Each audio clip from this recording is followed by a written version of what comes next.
Hello, ladies and gentlemen, and welcome back to another episode of my educational series. I'm going to reveal some very unusual competitive tactics today that you've probably never seen before. You can use these tricks across the board in many different modes, but hopefully you can learn and start utilizing these, especially in competitive game modes later down the line. But with that said, let's jump straight into it. And coming at number 1, and probably one of my personal favorites, you can now take launch pads with a down teammate on your back. I believe this became a thing a couple months back, but I've literally never seen people do this before, so it actually blew my mind when my stream told me about it. I've actually tried this like 3 times in the last couple weeks, and it's literally saved us the game. You know those moments when one of your friends get headshots sniped while rotating, and a full trio starts triple ramp rushing towards you?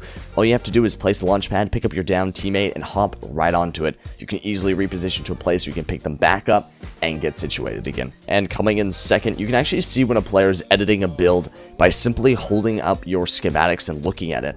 I found this technique from one of 72 Hours YouTube videos where he briefly showcased this strategy, but this is a very situational tactic, but you can tell when someone is editing a wall or cone by pulling out your schematics and hovering your cursor over the build. The pointer will turn red and have a locked symbol if they are actively editing it. You can also pay attention to your opponent's blueprints. It'll move down when they are making an edit, and the pencil they are holding on the right hand will go up when they press their edit bind. Again, very hard to notice and quite situational, but can be very useful if you're trying to master pre-fire shots or trying to find people in full build metal structures, especially when people are hiding in like metal cones across the place.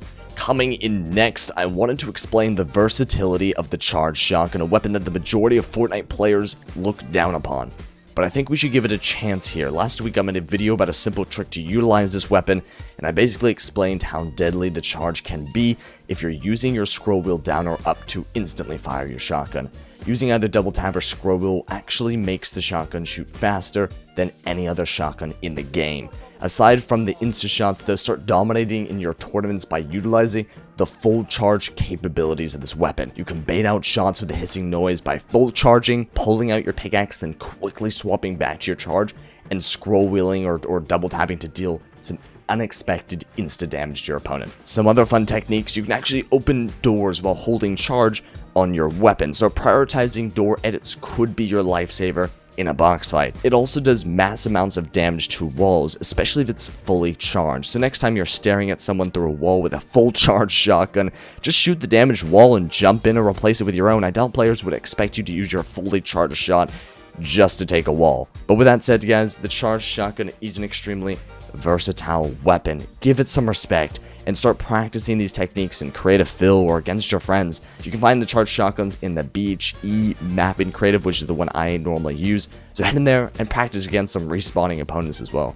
Crash pads. You've probably died by them a billion times in scrims and tournaments and hate the stupidity of the item, but please bear with me, guys. These items are also some of the most versatile things in the game right now. You can hold up to 6 crash pads in an inventory slot, and they're used to not only hop into people's boxes, but you can rotate across the map with some incredible techniques. I also made a video about these a few days ago, but I really wanted to preface how lethal these items actually are. I recently went onto the Fortnite creative subreddit and found it kind of funny that the top post at the time was titled "How to Counter a Few Crash Pad Counters." It's almost hilarious at this point, but all those stare edits that you thought prevented people from crashing into your boxes is now basically useless. You can check out the Reddit post yourself, but you essentially throw the crash pad at one wall higher than you normally would, and the speed of the descent will launch you through both the wall and the stair of the box. Takes like an extra 2 seconds to perform, but it's literally proves my point even more. So drop your sniper or third med slot and start carrying a stack of crash pads.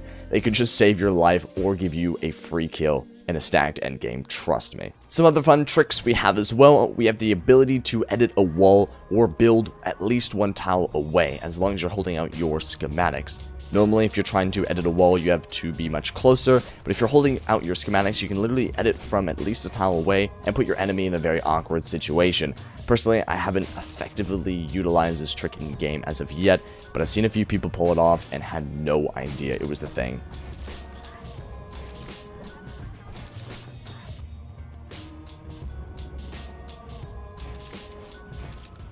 Also, landing in bushes completely negate fall damage. You heard that correctly. No matter how high up you are, if you can successfully land in one of those big bushes on the map, it'll remove all fall damage. Very situation, but good to know in case you're in a very big build fight and have to quickly bail, but don't have any crash pads or anything. And for the final tip of the day, we have a method to trick your opponent. I saw this off Twitter from a couple of pros the other day, but basically you can place decoys on launch pads now. This doesn't work for low padding and the bot doesn't actually move in any direction, but it goes up to the top, then slowly falls back down, and it actually looks pretty realistic. If you perform this correctly, you can bait out your opponent to stand still by putting a bot on your launch pad, then setting up your sniper or assault rifle for a quick elimination on your unexpecting opponent. Again, a lot of these strategies I haven't been able to implement into my own gameplay, but good things to know if you're in a bit of a pickle situation. Next time you're being chased down by a player, send your decoys onto a launch pad and get a clean headshot snipe on your enemy as they're trying to utilize first shot accuracy by sitting still. Anyhow, that's all I have for you today. Close to 10 tips and tricks you can effectively use in competitive. I've collected a few of these over the past couple of weeks, and I really wanted to push out this video for those who are really trying to learn some useful things for competitive game modes in the future. I'm also going to chat about these things in my streams at twitch.tv/Overstrand. I'll link it in the description below, but thanks again for watching, and I'll see you all in the next one. Chat, I need you to feel. I need you to feel the moves, chat. I need you to be in your aurora, chat. Be in the moment. This music is gonna uplift you and your soul. It's gonna uplift your mind. It's gonna uplift your mental. It's gonna uplift your motives, Chad. Because you know what? You have something to live for, Chad.